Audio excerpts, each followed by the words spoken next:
जैसे कि अभी विजया ने बताया कि मैं शौका कम्युनिटी से हूँ। शौका कम्युनिटी वो लोग थे जो तिब्बत का व्यापार करते थे। तो हम जब मैं पढ़ता था, मैं कभी नौकरी में आऊंगा करके कल्पना ही नहीं करता था। मैं कहता था मैं बड़ा होऊंगा, मैं तिब्बत जाऊंगा, व्यापार करूंगा, घोड़ा लाऊंगा, घोड़े में सवारी कर जाऊंगा ऐसे कल्पना थी। लेकिन तिब्बत का व्यापार चीन ने हमला किया, कैप्चर कर लिया, तो बंद हो गया। तब नौकरी ढूंढनी पड़ी। तो नौकरी ढूंढते ढूंढते ढूंढते पटवारी के लिए भी मैंने टेस्ट टेस्ट दिया, कानून को भी टेस्ट दिया। एक एक असिस्टेंट ग्रेड का भी टेस्ट होता है वहाँ पब्लिक सर्विस में, उसका भी टेस्ट दिया। जितने भी मतलब नौकरी चाहिए कहीं से, यहाँ तक कि ये सब इंस्पेक्टर का मेरा सिलेक्शन हो गया था यूपी पुलिस में। लेकिन उसका रिजल्ट आने से पहले पहले मैं इमरजेंसी कमीशन में फौज में भर्ती हो गया। और नौकरी के चक्कर में मैंने तिब्बती भाषा सीखी। जो मैंने कुछ जो तंत्र पे कुछ किताबें लिखी हैं, वो तिब्बती भाषा, तिब्बत में तंत्र बहुत ज्यादा है। तो वो पढ़ने का मौका मिला। तो तिब्बती भाषा सीखा इसीलिए कि उसके बहाने नौकरी मिल रही थी उन दिनों। ये था कि इंटेलिजेंस कोर में, जो हमारी जो खुफिया विभाग है गवर्नमेंट ऑफ इंडिया का, उसमें तिब्बती भाषा जानने वालों को तुरंत नौकरी दे रहे थे। तो हम थोड़ा बहुत तिब्बती जानते थे, हमारे पिताजी तिब्बत जाते थे। तिब्बती लोग हमारे गांव में आते थे व्यवहार करने, ऊन और नमक का व्यवहार करते थे। तो उनसे कुछ मालूम था। तो मैंने कहा ये अच्छा मौका है, तिब्बती भाषा थोड़ा बहुत जानते हैं हम, अब लिखना पढ़ना भी सीख लें तो नौकरी मिल जाए। बहुत सारे हमारे कम्युनिटी के बहुत सारे लोगों को इंटेलिजेंस में इसी इसी आधार पर नौकरी मिली। और मेरा टेस्ट टेस्ट हुआ, मैं उसमें क्वालिफाई कर दिया करके मैं उसमें मैं भी मेरा कॉल आने वाला था। तब तक ये हमला कर दिया चीन ने, वहां कर दिया। तो उसमें फिर इमरजेंसी कमीशन खुल गया। तो हमने कहा चलो यहाँ किस्मत आजमाते हैं। तो सौभाग्य से उसमें भी सिलेक्शन हो गया, क्योंकि शरीर से मैं ठीक ठाक था। पढ़ने में मैं बहुत अच्छा नहीं था, मैं आई मस्ट एडमिट। क्योंकि बैठ गया, हाँ बैठ गया। ज्यादा खेल कूद में ज्यादा ध्यान रहता था हमारा में, क्योंकि नौकरी तो करना नहीं था। ये कहते क्या करना, थोड़ा लिखना पढ़ना सीख लो, व्यापार करने तिब्बत जाना है, शरीर मजबूत होना था। तो खेल कूद में थे। मैं जहाँ भी जिस विद्यालय में पढ़ा, वहाँ हमारे पहाड़ में उन दिनों फुटबॉल और वॉलीबॉल के अलावा कोई दूसरा खेल जानते ही नहीं थे, होता ही नहीं था। हॉकी का तो प्रश्न ही नहीं था, यहाँ ग्राउंड ही नहीं होता था। तो फुटबॉल खेलते थे, छोटे मोटे ग्राउंड में फुटबॉल मैच हो रहा है, ये हो रहा है, इस तरह से खेलते थे। तो उससे शरीर मजबूत हो गया। तो उसके बल पर यहाँ पहाड़ में मुझे, यहाँ गढ़वाल में जब मेरी पोस्टिंग हुई, तो यहाँ भी देखी मेरी किस्मत ने, मुझे यहाँ पहाड़ में सबसे ज्यादा नौकरी करने का मौका मिला। और पहाड़ में नौकरी करने के लिए आज तो बहुत सारी सड़कें हो गई, पहले पैदल बहुत जाना पड़ता था। तो पैदल चलना था हमारा प्रोफेशन था। बचपन से पैदल ही तो करते थे, सारे धार वगैरह पैदल चलते थे, जंगल जाते थे, लकड़ी लाते थे, भेड़ बकरी के साथ जाते थे। तो मेरे लिए यहाँ पहाड़ में नौकरी करना आसान होगा। जिस गांव में कहो, घोड़ा बाद में पहुंचता था, पहले पहुंच जाता था, क्योंकि आदत थी बचपन से, हमारे पूरे प्रोफेशन चलने का था, जिंदगी भर चलते रहते हैं। तो इस तरह से मैं किस्मत अच्छी थी। तो मैं इस तरह घूम के फिर गढ़वाल में एसडीएम भी रहा, डीएम भी रहा, कमिश्नर भी रहा, फिर डीजी टूरिज्म में रहा। मैं डीजी टूरिज्म उत्तराखंड के लिए पद था, उसकी पोस्टिंग भी यही देहरादून में थी, उसका पद। उसमें भी मैंने नौकरी की 3 साल। तो किस्मत से मुझे पहाड़ में नौकरी करना, खासकर गढ़वाल में, बहुत अवसर मिला। और उसमें मैंने पूरा फायदा उठाया, क्योंकि पैदल चलना आसान था मेरे लिए, जहां को मैं पहुंच जाता था। मेरे चपरासी बहुत देर में पहुंचते थे, मैं पहले पहुंचता था। वो उम्र में मुझसे बड़े थे, तो धीरे धीरे आते थे। गांव वाले घोड़ा लेके आते थे, मैंने कहा था मैं तो पैदल चले जाऊंगा, मेरा चपरासी आ रहा है, मेरा बाबू आ रहा है, उसको वो बाद में उसने पहले पहुंचाता था। तो ये कहिए किस्मत, मेरी किस्मत ने इस तरह से मुझे मौका दिया, मैंने खूब उसका फायदा उठाया। और बाकी जो पहले ये सारी चीजें मैंने बताया, नौकरी के चक्कर में हमने कहाँ कहाँ घूमे। उसी बीच जब इमरजेंसी कमीशन हुआ तो उसमें भी सिलेक्शन हो गया। वहां भी किस्मत कुछ ऐसा था कि मैं उन दिनों कालिंपोंग में तिब्बती भाषा सीख रहा था। मैंने इमरजेंसी कमीशन अप्लाई किया। तो इंटरव्यू हमारा जो प्रिलिमिनरी जो टेस्ट था, वहाँ सिलीगुड़ी में हुआ, बहुत नजदीक हमारे। अब मैं तो उम्मीद नहीं थी, मुझे मालूम ही नहीं था फौज में कैसे जाता है, क्या होता है, क्योंकि कभी सोचा ही नहीं था। वहां गए तो वहां भी कुछ पहले रिटन टेस्ट हुआ जनरल नॉलेज का, उसमें मैंने रिटन टेस्ट दिया, उसमें क्वालिफाई कर गया। क्योंकि अखबार अखबार पढ़ते थे, नौकरी के चक्कर में तैयारी करते थे, तो वही काम आ गया हूँ। और उसके बाद फिजिकल टेस्ट में तो सबसे मजबूत मैं ही था उस ग्रुप में। मैं न केवल खुद अपने आप को फिजिकल टच में आगे बढ़ ले जाता था, और जो बच्चे जो कमजोर थे उनको उठा उठा के ऑब्स्टेकल पार कराता था। ये देख के जो वहां जो वो थे, जो आर्मी के जो सीनियर ऑफिसर्स जो सिलेक्शन कर रहे थे, उन्हें देखा तो शायद उनके मन में यह है कि इसके लीडरशिप क्वालिटी है, क्योंकि अपने साथ औरों को भी ले जा रहा है। मैंने जानबूझ करके नहीं किया, इसलिए किया कि वो उनके साथ दोस्ती हो गई, 2 दिन उसके साथ रहे, तो चल तू भी चल करके उसको उठा उठा के मैं आगे ले जाता था। अरे उसी की वजह से मेरा सिलेक्शन हो गया। तो किस्मत शायद मेरी अच्छी थी कि मैं, वरना मैं, जैसे मैंने कहा, मैं ग्रेजुएशन आगे नहीं पढ़ा, पढ़ने की शौक ही नहीं था, क्योंकि तिब्बत जाना था। तो वो, लेकिन वो काम आ गया। तो इस तरह से, और फिर जब वो होता है ना, जब जब ऑल इंडिया सर्विसेज में, जो खासकर आईएएस आईपीएस में स्टेट एलोकेशन होता है, कहीं भी भेज सकते थे वो। तमिलनाडु में कैडर में भेज देते, दक्षिण के कहीं भेज सकते थे, लेकिन वहां भी देखो किस्मत ने काम किया। वो जो लॉटरी सिस्टम होता था, लॉटरी में मेरा नंबर उत्तर प्रदेश में आ गया, फिर होम स्टेट मिल गया मुझे। और वहां मैं लखनऊ में पोस्टिंग कर रही थी, उन्होंने कहा पहाड़ बाहर कोई नहीं जाना चाहता था। हमारे आईएएस ऑफिसर जो है पहाड़ जाने नहीं चाहते थे। लेकिन उन दिनों एक ऑर्डर यहाँ तक था, जियो हुआ था लखनऊ में हमारे जमाने में, कि कोई जो नया आईएएस ऑफिसर यहाँ आएगा, यहाँ उत्तर प्रदेश में, उसको हिल पोस्टिंग नहीं मिलेगी। क्यों? कहते पहाड़ में तो काम ही नहीं है जितना, वहां इतने क्राइम नहीं होते हैं, ये सीखेगा कैसे? वहां पहाड़ में तो जवानी बोल दो अभी चल जाता काम। तो इसलिए कहते थे नहीं, इनको प्लेन जिलों में ही इनको पोस्टिंग मिलेगी। तो अनफॉर्चुनेटली मेरी शादी हो चुकी थी फौज में रहते, तो मेरी बीवी को साइकेट्रिक प्रॉब्लम हो गया। उम्मीद शायद मेरी किस्मत ने ये सब कराया। तो मैंने अप्लाई किया कि डॉक्टर ने कहा है कि इस अपनी बीवी को, जो मेरी लखनऊ में इलाज चल रहा था, उन्होंने लिख दिया कि इनको आप हिल पहाड़ में ले जाओ, वहां इनका अपने आप नेचर अपने आप इनका वो करे। साइकेट्रिक इसमें ऐसे होता, कोई दवाई काम आता नहीं। उस बहाने उस जियो को उल्लंघन करते हुए मुझे पहाड़, यहाँ गढ़वाल की पोस्टिंग मिली, और पहली पोस्टिंग चमोली जिले में, सीधे जोशीमठ सीमांत क्षेत्र में। वहां और मेरे लिए आसान हो गया। वहां बर्फ में सबसे ज्यादा, विंटर में बर्फ से डरते हैं लोग, लेकिन हम तो जिंदगी भर बर्फ खेलने वाले शौका लोग। तो वहां जहां कोई नहीं जाना चाहता था कुछ किसी काम के लिए, मैं वॉलंटियर करता था, मुझे मैं जाऊंगा, बर्फ हो कुछ हो मैं जाऊंगा, मैं अपने अकेले भी जाके आ जाऊंगा, शरीर मजबूत था। तो ये करके किस्मत ने मुझे घुमाया, गढ़वाल पूरा दिखा, ये किया। अब खैर ये तो मेरी जिंदगी का है, अब रिटायर हो गया मैं। उत्तर प्रदेश, यहाँ भी देखिए, जिस समय उत्तराखंड का आंदोलन चल रहा था, उस समय मैं पर्वतीय विकास विभाग का प्रमुख सचिव था लखनऊ। तो वहां भी मुझे पहाड़ के लिए काम करने का मौका मिला। जितने भी दिल्ली में जितनी भी मीटिंग होती, बहुत सारी मीटिंग हुई, प्रोफेसर कामसन और शिव तेरे जी की अध्यक्षता में बहुत ग्रुप से बात करने का मौका मिला। गवर्नमेंट ऑफ इंडिया में जो हमारा उत्तराखंड का जो होम मिनिस्ट्री में जो अधिकारी उत्तराखंड के बारे में वो कर रहा था, डील करता था, वो मेरे बैच का। और वो कुछ भी हो तो मुझे टेलीफोन कर रहे यार मैं थोड़े बताओ, ये नहीं हो रहा। मैंने कहा चलो मैं आता हूँ दिल्ली और तुमको समझाऊंगा उधर। तो होता है, आप जो दिल्ली में है, पंजाब कैडर का था, उसको उत्तराखंड के बारे में कुछ मालूम नहीं था। तो वहाँ जो जानकारी होनी चाहिए तब तो ठीक से ऑर्डर बनाता, तो नहीं उसको मालूम पड़ा था मुझे। तो वहाँ भी मेरी किस्मत से मुझे पहाड़ के लिए काम करने का मौका। और जितने भी यहाँ के ये बहुत सारे ग्रुपों को बुलाया था, तबलियाल जी भी आए थे उसमें, शिवतेरी जी और प्रोफेसर कामसन की समक्ष उसमें वार्ता हुई कि क्यों चाहिए तुमको, उत्तराखंड क्यों चाहिए बताइए।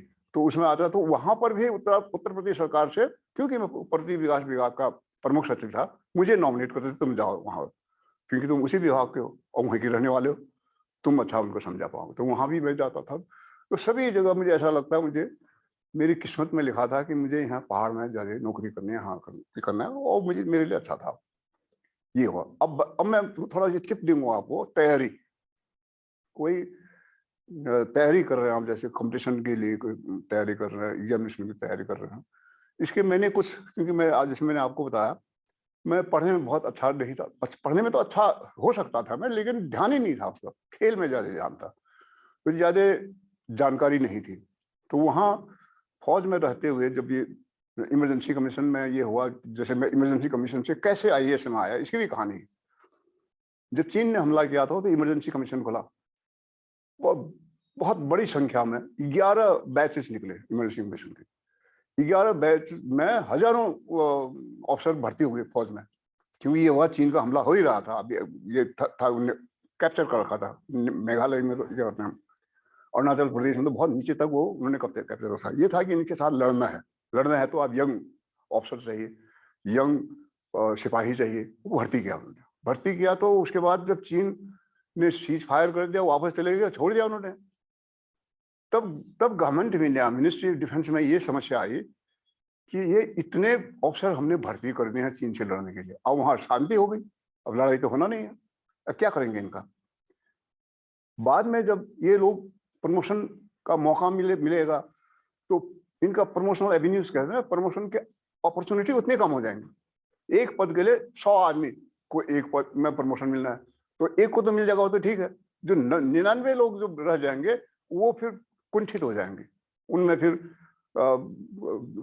निगेटिव आइडिया जाएंगे और वो अच्छी तरह काम नहीं करेंगे, इस तरह से था। तो एक तो ये हुआ, फिर ये हुआ कि जब ये रिटायर होंगे, सब एक ही एज के, एक ही साथ रिटायर होंगे, तो इतना एक वैक्यूम क्रिएट हो जाएगा।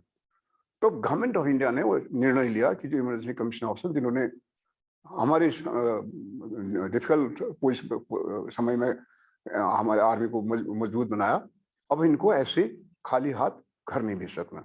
तो हमारे लिए फिर बहुत सारे सर्विसेज में, ऑल इंडिया सर्विसेज में, टीसीएस में, जो टेक्निकल सर्विसेज जैसे फॉरेस्ट डिपार्टमेंट, वहाँ भी सर्विसेज में हमारे लिए सीट रिजर्व किया। जैसे आईएएस में और इंडियन फॉरेन सर्विसेज में 20% सीट हमारे लिए बुक था। और उसमें भी मैं कहता हूँ मैं बहुत किस्मत वाला हूँ। जब मैं फौज में, अब मैं तो जैसे पढ़ने में, फौज में भी खेलने में था ध्यान, क्योंकि फौज में तो खेलना एक उनका कैरियर खेलने बोलता है। अब मैंने कहा टेस्ट देना है तो लिखना पड़ेगा, मुझे आता नहीं था वो ज्यादा। तो वहां भी मुझे गुरु मिल गए, कुछ ऐसे सीनियर ऑफिसर मिले, उनसे मेरा संबंध अच्छा था, मैं उनको इज्जत देता था। उन्होंने कहा भाई क्या कर रहे हो? मैंने कहा साहब क्या कर रहा हूँ, मैं तैयारी कर रहा हूँ, लेकिन मुझे आता ही नहीं कुछ। तो मेरे बगल में लाइब्रेरी थी आर्मी की, वहां मेरा ऑफिस, और मेरे जो ऑफिसर था सीनियर ऑफिसर सरदार जी थे, वो भी बहुत प्यार करते थे मुझे, मैं मदद करता था उनसे। तो उसने कहा, तो मुझे कहा बच्चों जा, जो करना तो कर, मुझे तेरी जरूरत पड़ेगी मैं तुझे बुला लूंगा। मैं लाइब्रेरी में चला जाता था, वहाँ किताब पढ़ता था जितना आता था मुझे। एक दूसरा जो postal service, army postal service में ये होता है ना, हमारे आर्मी पोस्टल सर्विस भी एक सेंट्रल सर्विस में आता है। वहाँ एक अधिकारी था, साउथ इंडिया का था, बहुत मोटे चश्मे पहनता था और बहुत विद्वान था। वो कहता है मैंने सारे टेस्ट किए हैं, अपीयर हुआ, करते करते मैं आर्मी पोस्टल सर्विस में क्वालिफाई किया, मैं यहाँ आ गया हूँ और तुम अपना टाइम बर्बाद करो। मैंने कहा सर मुझे तो कुछ आता नहीं। तो उन्होंने कहा कि तुम ऐसा करो, लाइब्रेरी है बगल में, वहां जाना, अखबार पढ़ना। और अखबार में क्या पढ़ना? एडिटोरियल। अखबार पढ़ते हो तो समाचार तो पढ़ना ही पड़ता है। आज यहाँ झगड़ा हो गया, आज यहाँ मारपीट हो गया, वो तो आता ही है, लेकिन वो एग्जामिनेशन में ऐसे ये जानकारी काम नहीं आती। तो उसने कहा तुम एडिटोरियल पढ़ना, एडिटोरियल में पढ़ के फिर लिखना कितना तुमने समझा उसको, और फिर मुझे दिखाना। मुझे अंग्रेजी तो हमने दर्जा 6 से शुरू किया, उन्होंने हमारे जमाने में दर्जा 6 से एबीसी सिखाते थे, कि तो अंग्रेजी भी नहीं आती थी हमको, ढंग से अंग्रेजी बोलना भी नहीं आता था। अब फॉर्चुनेटली अंग्रेजी में जो फौजी अंग्रेजी होती है ना, उसमें टूटी फूटी अंग्रेजी चल जाती है। तो वहाँ क्या, तो उसने कहा तुम लिखना, मुझे दिखाना, तुम्हारा भाषा कॉमा फुल स्टॉप कैसे लगाते हैं मैं सिखा दूंगा तुझे, और मैं ये तुमने जो पढ़ा एडिटोरियल तुम्हारे समझ में ठीक आया नहीं आया, मैं तुमको कोच कर दूंगा। उसने मुझे कोच किया, करीबन 2 महीने उसने मेरी कोचिंग की। तो वहां भी मैं लकी था, वहां हुआ तो। लेकिन उसने कहा कि अगर, उसने एक चीज कहा मुझे कि जो टेस्ट होता है, आजकल तो खैर फर्क हो गया, हमारे जमाने में क्या था, टेस्ट किस चीज का होता है? नॉलेज का होता है, ज्ञान का होता है ना, आपको कितना आता है। लेकिन ये धारणा गलत है। टेस्ट होता है कितना बढ़िया तुम लिख सकते हो। रिटन टेस्ट होता है पहले, सबसे ज्यादा मार्क्स उसी में होते हैं। तो जानकारी है लेकिन तुम लिख नहीं पाओगे तो वो जानकारी किस काम का? तब वो कहता था जितना पढ़ते हो उतना लिखने की कोशिश करो।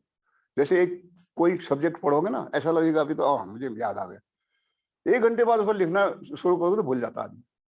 ठीक है, मेमोरी हम लोगों की कलयुग में, ठपलाल जी कहते हैं कि कलयुग में मेमोरी खत्म हो जाती है लोगों की, ऐसी धारणा है। तो वाकई में मेमोरी हम लोग कमजोर थी। उस जमाने में तो ग्रंथ ग्रंथ लोगों को याद रहता था। अब कलयुग में शास्त्र में लिखा है कलयुग में लोगों की मेमोरी कमजोर होती जाएगी, वाकई में कमजोर होती है। तो अब भी आप अपने आप को टेस्ट करना, किसी दिन पढ़ना एडिटोरियल, फिर उसको लिखो कि एडिटोरियल से मैंने क्या सीखा, लिखने की कोशिश करो। 2 सेंटेंस लिखोगे, तीसरे सेंटेंस में अपने आप रुक जाएगा, यार क्या मैं पढ़ा तो था, तो मैं भूल गया क्या। तो उससे क्या होगा, आप फिर दोबारा कंसल्ट करोगे ना उसी को जो पढ़ा हुआ, अपनी मेमोरी को ताजा करने दोबारा करो, और उसको लिख दिया तो लिखने से ज्यादा याद होता है, खाली रटने से उतना याद नहीं होता, लिखने से। अब इस लिखने में 2 फायदे हैं। एक तो मेमोरी आपकी ताजा होगी, जो उस नॉलेज जो आपने गेन कर रखा है वो आपके दिमाग में ज्यादा मजबूती से बैठ जाएगा, एक। दूसरा टेस्ट किसका होता है, लिखने का। तो आप लिख भी तो पाओगे, आपकी हैंड राइटिंग अच्छी हो जाएगी, आपकी स्पीड, लिखने की स्पीड अच्छी होगी, आपको पैराग्राफिंग सिखा देगा कि इस विषय पे लिखना था, कौन सा विषय पहले लिखा जाए, बाद में किसको। उसका सबसे ज्यादा लिखने में ये होता है, किसी विषय में जो प्रश्न पूछा जाता है ना, पहले तो उसका इंट्रोडक्शन कि ये है क्या, ये बताना पड़ता है, फिर अंत में कंक्लूजन लिखना पड़ता है। आपको उस विषय को कंक्लूड करना आना चाहिए कि जो मैंने लिखा तो इसका पूरा तात्पर्य क्या था। वो तभी आएगा जब आप अभ्यास करोगे। तो 2 चीजें होगी, तो आपका मेमोरी इंप्रूव होगी, दूसरा आपके लिखने की स्पीड बढ़ेगा, आपकी राइटिंग इंप्रूव करेगी, और जो मैं कह रहा हूँ कंक्लूड करने के जो ये होता है उसको, जैसे पलायन है, पलायन का लिखो, पलायन के बारे में क्या जानते हो, आपने कहीं पढ़ा है तो लिखो पलायन का मतलब ये होता है, ये होता है। फिर अंत में कंक्लूड, उसका उपाय क्या है। एक पलायन एक सवाल है, एक समस्या है, उसका उपाय क्या है वो भी लिखना पड़ेगा, अदरवाइज मार्क्स नहीं मिलेंगे आपको। तो ये करने का अभ्यास करना चाहिए। जितना आप पढ़ते हो, 1 घंटे आपने पढ़ा, 2 घंटे आपने पढ़ा, उसके बाद कम से कम आधा घंटा लिखने में लगाओ। एक बार शुरू करोगे, करते करते करते करते आपको ऐसा अभ्यास हो जाएगा कि पढ़ते समय ही आपका ज्यादा होगा।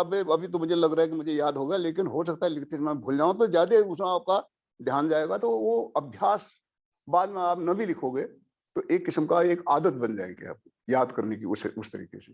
तो ये करना, जितना यहाँ आप हमारे बेटे आपको पढ़ाते हैं यहाँ, ये करके घर जाके लिखने की कोशिश करो। पूरा न भी लिख पाओ, आधा ही लिखो। जितना लिखोगे उतना ही आपको याद आएगा, उतना ही लिखने की अभ्यास होगा, आपकी राइटिंग इंप्रूव करेगी, आपकी स्पीड ऑफ राइटिंग बढ़ेगी, और आपको उसका इंट्रोडक्शन कैसे किया जाए, उसका कंक्लूजन कैसे किया जाए, ये करने का अभ्यास हो जाएगा। ये करना है आप। और ये तो हो गया ये लिखाई पढ़ाई का। अब प्रश्न आता है इंटरव्यू का। जब आप इंटरव्यू देने जाते हैं, इंटरव्यू में आपका सबसे ज्यादा देखा जाता है कि इसका सवाल को समझ के जवाब देने का अंदाज क्या है, किस तरह से रहता है। उसमें 2-3 चीजें होती हैं। एक तो सबसे बड़ा आपका ड्रेस अच्छा होना चाहिए, ऐसे लंबी दाढ़ी नहीं होनी चाहिए, बना सर का बाल भी अच्छे से होना चाहिए, इसका भी इंप्रेशन पड़ता है। और जो इंटरव्यू ले रहा है उसके सामने ऐसे मत बैठो, ऐसे मत बैठो, बिल्कुल उसके ये पोजिशन में, उसके सामने उसके नजर में नजर मिलाओ। उसको ये मत बताओ कि मुझे कुछ नहीं आता है, उसको ये बताओ कि आप पूछो मैं बताऊं। मान लिया आपने उसने एक सवाल पूछा और वो आपको नहीं आता, तो वहां पर ये मत कहो कि मैं आई डू नॉट नो, ये कहो कि in my opinion, this is the answer, I may be wrong. भाई इतना बोल दिया ना, कहेगा देखो इसका एटीट्यूड भी कितना पॉजिटिव है, इसको नहीं आता है फिर भी कोशिश कर रहा है और कह रहा है कि मैं गलत हो सकता हूं लेकिन मेरे ओपिनियन ये है। ये जवाब देने का जो वो है तरीका है, इसका इंटरव्यू होता है। इंटरव्यू में इस चीज का टेस्ट कम होता है कि इसको जानकारी कितनी है, टेस्ट होता है इसका जो एप्टीट्यूड है, किसी प्रश्न को समझने का, उसको समझाने का जो एप्टीट्यूड है, ये बहुत पॉजिटिव है। इसको नहीं आता है फिर भी कोशिश कर रहा है, इसका मतलब ये सफल एक एडमिनिस्ट्रेटर बन सकता है। क्योंकि कोई भी व्यक्ति परफेक्ट कोई नहीं होता दुनिया में, भगवान को भी लाओ वो भी परफेक्ट नहीं होता, हर कुछ ना कुछ कमजोरी रहती। और कभी कभी मेमोरी से स्लिप हो जाता है कोई बात, तो वहां पर ये मत कहो कि मुझे नहीं आता है, ये कहो कि इन माय ओपिनियन, देखो मेरी राय में इसका उत्तर ये होना चाहिए, हो सकता है मैं गलत हूं लेकिन मेरा ये ओपिनियन है, बस इतना बोल दिया, फिर वो समझ जाएगा इंटरव्यू देने वाला। He has a positive attitude. एक प्रश्न, एक समस्या को समझना, उसका उपाय ढूंढने की पॉजिटिव एटीट्यूड। ये जबरदस्ती ये नहीं कहा मैं ही जानता हूं आप नहीं जानते, नहीं कह रहा है। मैं आपसे सीखने के लिए भी तैयार हूं, मैं मुझे नहीं आता सर आप बता दो। तो ये ज्ञान प्राप्त करने के लिए हर समय आदमी तत्पर रहना चाहिए। कभी ये नहीं सोचना चाहिए कि जितना मुझे ज्ञान मिल गया है यही अल्टीमेट है, उसके हो सकता है उसके बाद भी कुछ हो। तो ये पॉजिटिव एटीट्यूड का इंटरव्यू में टेस्ट होता। प्लस आपका बैठने का तरीका, आपका ड्रेस पहनने का तरीका, आपका हेयर कट, हेयर स्टाइल कैसा है इसका तरीका। आजकल तो कैसे कैसे हेयर कट करे ना अजीब किस्म के, वो निगेटिव जाता है। आपने ढंग से दाढ़ी नहीं बनाई, वो भी निगेटिव जाएगा। और कुछ स्टाइलिश भी बनो, ऐसा ना करो कि मैं बिल्कुल ही वो हूँ जो चाहो पहन लो, ऐसा नहीं। मैं अपने हिसाब से कौन सा कपड़ा मुझे सूट करता है वो पहन के जाता हूँ। तो कहते हैं बहुत वो है, पर्टिकुलर है about his own personality, about his own behaviour, ये पर्टिकुलर है। और ये भले ही इसको नहीं आएगा, ये सीखेगा और उसका सॉल्यूशन निकालेगा। तो ये दो तीन चीजें मुझे मेरे गुरु ने बताया था, मैं आपको बता रहा हूँ, आप भी ऐसा करना। और पढ़ना, पढ़ने की जो आजकल मैं देखता हूँ कि जो यूट्यूब क्या क्या ये आ गया है, तो लोग पढ़ते कम है। और खाली ये कंप्यूटर में देख के ये करके आपको आपका याददाश्त में नहीं बैठेगा। आप पढ़ोगे और हाँ प्लीज क्लिक, पढ़ोगे, पढ़ने के बाद उसको लिखोगे, वो आपकी मेमोरी में बैठेगा और उतना अच्छा एग्जामिनेशन में आप मार्क्स ले पाओगे। ये मैं आपको कहना चाह रहा हूँ। इतना कह के मैं अपना वक्तव्य समाप्त करता हूँ। अब कोई प्रश्न है आपके मन में तो आप ये जो है ये किताब, ये किसका लिखा है मालूम आपको? टिहरी की एक राजमाता हुआ करती थी, राजमाता कमलेंद्रमती शाह। वो जब आजादी के बाद जो पहला चुनाव हुआ था उसमें टिहरी कॉन्स्टिट्यूंसी से एमपी इलेक्ट हुई थी, इंडिपेंडेंट। फिर ये दिल्ली में रही, एक ही टेनर ने इलेक्शन लड़ा था। और इसका पूरा इसका उनका भी इतिहास है, गढ़वाल का भी इतिहास में इसमें लिखो, उन्होंने खुद लिखा है। तो ये किस्मत से मेरे हाथ पड़ा था, मैंने इसको उन्हीं के नाम से लिख दिया इसको। एक अमेरिकन राइटर ने लिखा था, फ्रॉम पर्दा टू पार्लियामेंट। उन दिनों महिलाओं में पर्दा सेशन था, पर्दे में रहती थी वो। पर्दे में रहते हुए पार्लियामेंट में उन्होंने 2 प्राइवेट मेंबर बिल पार्लियामेंट में प्रस्तुत किया। आज का कोई एमपी प्राइवेट मेंबर बिल तो छोड़ो, जो बिल पेश होता है उसको पढ़ते थे नहीं। उसने खुद, जबकि वो पढ़ी लिखी नहीं थी, वो राजघराने की थी, तो उनके तो घर में टीचर रखते थे, उन्हें जितना पढ़ा दिया जाते तो संगीत सिखाते थे, क्योंकि राजघराने के लोगों को नौकरी करनी होती नहीं थी, न इलेक्शन करना होता, तो वैसे रूलर थे। तो ये नहीं सीखे थे, लेकिन उन्होंने बहुत सीखा। तो उनसे भी फिर इन्होंने गढ़वाल का इतिहास लिखा है। जितना बढ़िया गढ़वाल का इतिहास इन्होंने लिखा है, शायद ही कोई और करेगा। वही पढ़ो गढ़वाल के बारे में भी, तो तुम्हारी एग्जामिनेशन में आएगा। गढ़वाल के इतिहास में भी तो प्रश्न आ सकते हैं, किसी राजा का नाम लिख देंगे, फलाना कौन था। अगर तुम मुझे नहीं आता है तो फिर इसमें पढ़ो, इसको पढ़ के तुम आपका ज्ञान बढ़ेगा। और अगर इंटरव्यू में अगर तुम कहो मैं तो गढ़वाली हूँ, पौड़ी का हूँ, तो गढ़वाल के इतिहास के बारे में प्रश्न पूछे जाएंगे आप। तो इसलिए भी मेरी किताब और भी है मेरे पास में, और कहो तो अगली बार और ले आऊँगा आपको। ये यहाँ बारी बारी से पढ़ के आप इसको पढ़ो। और एक चीज जो अभी आप बिटिया ने बताया, नंदा राजजात, नंदा के बारे में भी आपको प्रश्न पूछा जाएगा। नंदा राजजात इतना फेमस हो गया, पूरी दुनिया में फेमस हो गया वो नंदा दास। नंदा राजजात जो पहला राजजात नहीं, पहला तो बहुत पहले शुरू हो गया था। ये राजजात जब मैं यहाँ आयुक्त के पद पे यहाँ आया तो मेरी इच्छा थी, देखो यहाँ पे मेरी किस्मत ने मुझे ना, मैं कहता हूँ मेरी किस्मत ने घुमा घुमा के मुझे वो चीज वहां पहुंचाया जो जहां मैं जाना चाहता था। मैं जो यहाँ आयुक्त के पद पर यहाँ पहुंची हुई तो मुझे मालूम था कि राजजात होता है, पढ़ा था अखबारों में। एक फिल्म भी बनी थी बहुत पहले, वो भी देखा था। आगे आगे वो चौसंगिया जा रहा है, पीछे पीछे लोग जा रहे हैं।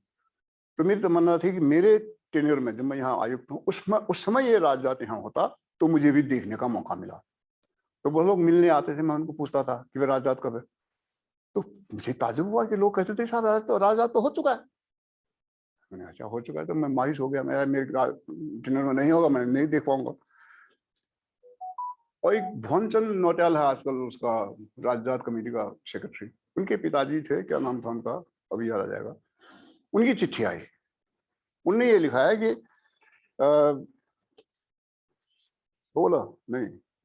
16 साल बीत गए हैं कि राजजात तो हर 12वें साल में होता है, अभी भी राजजात नहीं करा पाया हम। सरकार इसकी व्यवस्था करे, कुंभ के तर्ज पर इसकी व्यवस्था करके राजजात। वो चिट्ठी मिली मुझे। अरे मैंने कहा लोग तो कह रहे थे भी हो गया, ये तो कह रहे हैं 16 साल से हुआ ही नहीं। तो मैंने तो एकदम से मैंने चमोली जिले में जाके बैठक की, पहली बैठक, 1 हफ्ते के अंदर सब आगे, दुनिया भर के लोग आ गए, अरे राजजाति पर। तो वहां किया तो फिर वही सवाल आया कि सरकार व्यवस्था करे तो हम राजजात करेंगे। तो मैंने उनको फटकार लगाया नौटियाल जी को, मैंने कहा लानत है तुम पे, तुम्हारी कुल देवी है, उसके लिए तुम सरकार का मुंह देख रहे हो। न मत आना, मैं अकेले जाऊंगा, मैं कराऊंगा राजजात। मैं, मेरे साथ जितने आना चाहते हैं आ जाओ मेरे पीछे पीछे, मैं अकेले करो, सरकार एक ढेला दे तो दे, नहीं दे नहीं। अपनी देवी की पूजा करने के लिए तुम सरकार के मुंह देख रहे हो, तो बहुत शर्म की बात है। तो उनको झेप आई, उनकी बात तो सही है। सबने कहा कि तुम ये क्यों कह रहे हो, तुम घोषणा करो, राजजात करो, सरकार मदद करेगी तो करेगी, नहीं करेगी तो हम जाएंगे, पहले भी होता रहा। तब उनके एकदम से तैयारी हुई, तो 18वें साल में हुआ सर, 18वें साल में हुआ तो बड़ी भाई उसमें बहुत सारे कंट्रोवर्सी, मेरे खिलाफ भी कंट्रोवर्सी नहीं, कुछ एक समस्या उसको बताने की आवश्यकता नहीं। मैंने कहा जो होगा देखा जाएगा।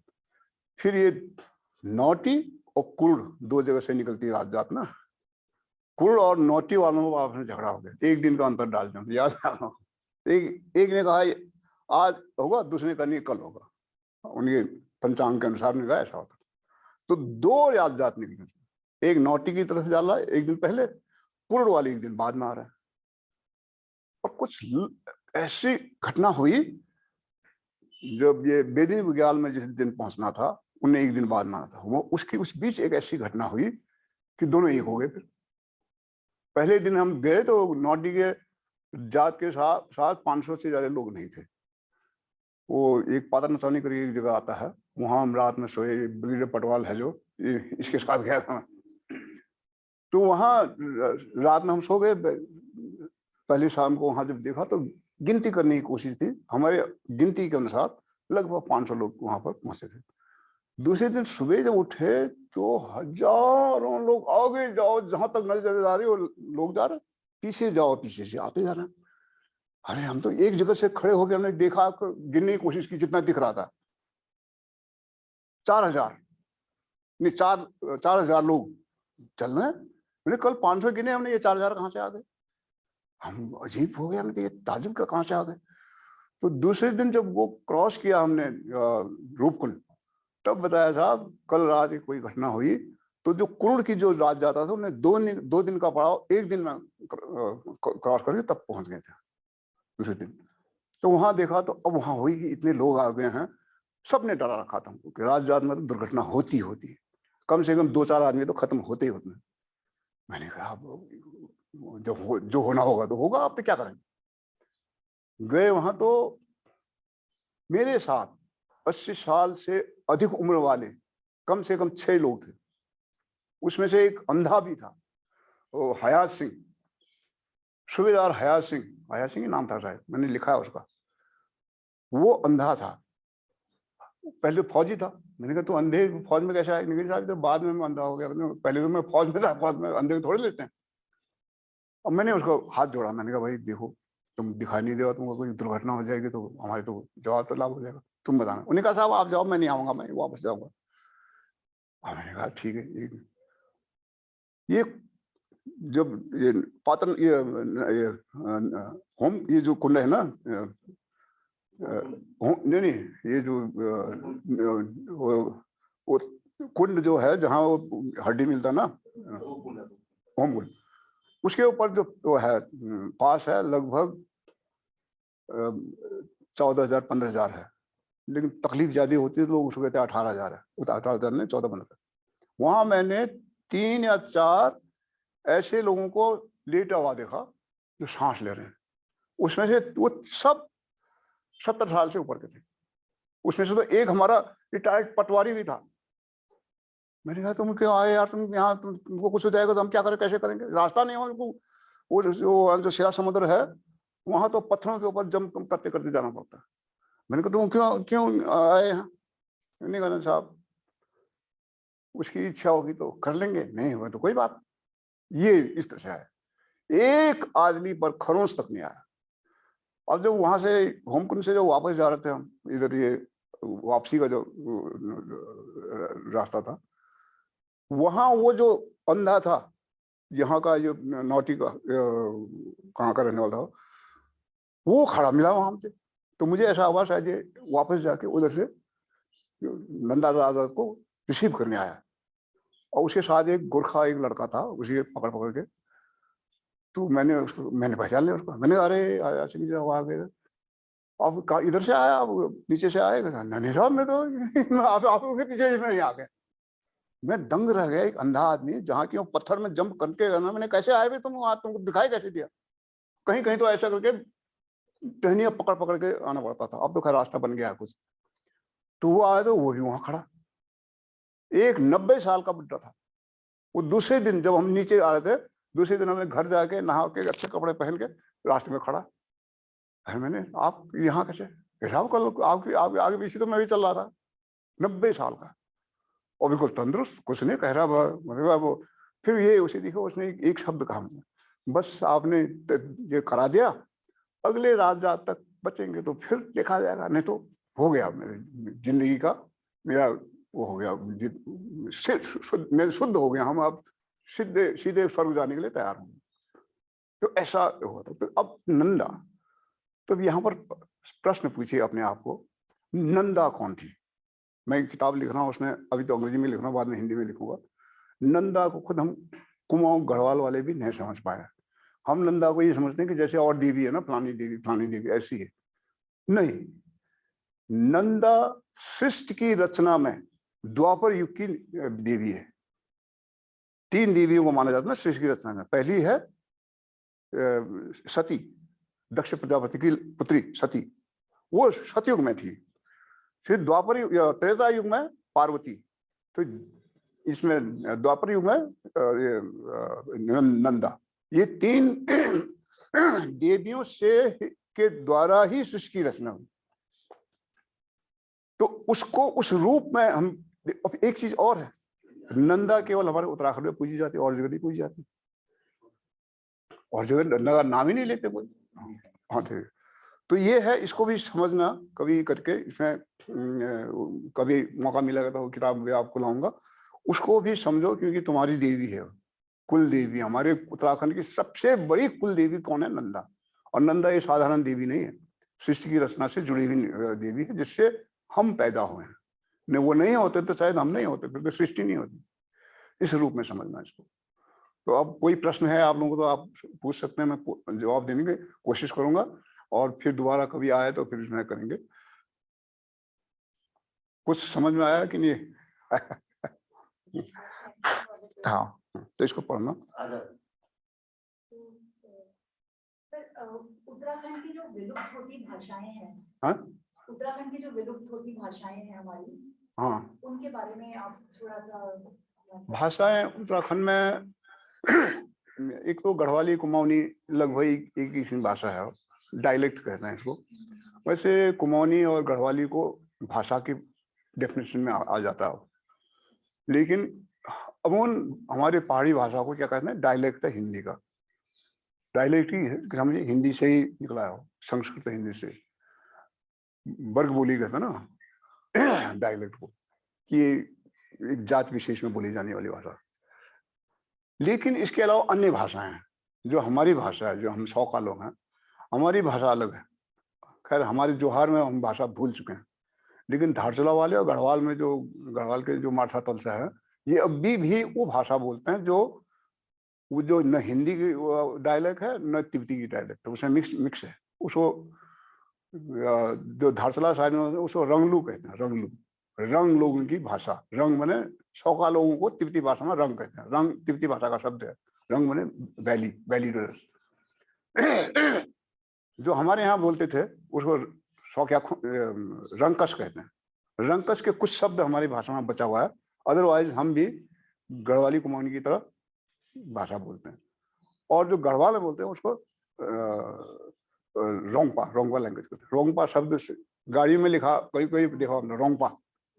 रोंगपा मैंने गढ़वाली शौका, और रोंग शब्द, रोंग से रंग बना, ये तिब्बती भाषा का शब्द है। तो ये भाषा भी बोली जाती है। अब जौनसार की भाषा अलग है, उनकी भाषा भी गढ़वाली से काफी मेल खाता है, लेकिन बोली है, अभी भाषा का हमें दर्जा तो नहीं मिला, बोली अभी बोली है उसे नहीं, लेकिन कहीं कहीं कहीं लिखने लग गया। जैसे हमारी जोहार की भाषा को कुमाऊनी भाषा का डायलेक्ट है, जोहार में बोली जाती है, लिखा जाता है। तो उस परिप्रेक्ष्य में भाषा भी कहते हैं, लेकिन ये डायलेक्ट है हिंदी का। और कुछ जातियों में कुछ ऐसी जातियां भी हैं बीच बीच में, जैसे आप रानीखेत साइड में जाओगे तो उनकी भाषा कुमाऊनी से मेल नहीं खाती, कुछ फर्क है।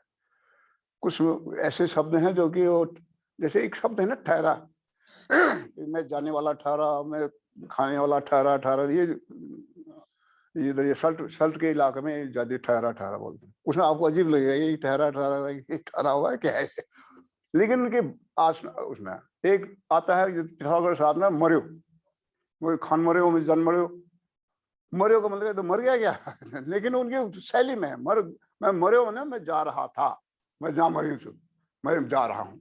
तो इससे विभेद हैं इसमें भी, यद्यपि वो डायलेक्ट है हिंदी का, उसमें भी विभेद हैं इस किस्म के। और उसमें बहुत अध्ययन नहीं हुआ इसका, बहुत अध्ययन नहीं हुआ, लेकिन बोलते हैं लोग इनके सिलेबस से बाहर चीज। हाँ नहीं, ये कह रहे हैं ना भाषा के बारे में नहीं, इतने लेवल पे नहीं आएगा कि जो हम माइनर लेवल पे, हाँ ये टेस्ट जो सारी नो एग्जामिनेशन, हिंदुस्तान में कुछ भाषाएं रिकॉग्नाइज है, उसी के इर्द गिर्द हमारा आईएएस एकेडमी का सिलेबस घूमेगा। उस लेवल पे नहीं आएगा जहाँ हम बोले जौनसारी क्या है, कुमाऊनी क्या है, गढ़वाली। रिटर्न एग्जामिनेशन तो नहीं आएगा। इंटरव्यू में अगर आप कहोगे मैं जौनसारी हूँ तो हो सकता है जौनसारी के मैं पूछे, आप कहोगे मैं सल्ट महादेव का रहने वाला, तो कहेंगे इसका शब्द होता है ठहरे ठहरे का मतलब क्या होता है, हो सकता है कोई जानकार हो मुझे। उसे नॉलेज एक्वायर करना बुरा नहीं है, लेकिन आपने कहा ना कि भाषा के बारे में, तो भाषा है जो ये रंगलू है जो वहाँ का, उसमें तिब्बती भाषा बहुत ज्यादा है, तिब्बती शब्द ज्यादा है। हमारी भाषा में भी तिब्बती शब्द हैं बहुत सारे, क्योंकि व्यापार करते तो नेचुरली आना आता ही है। तो ये है। और कोई प्रश्न है तो आप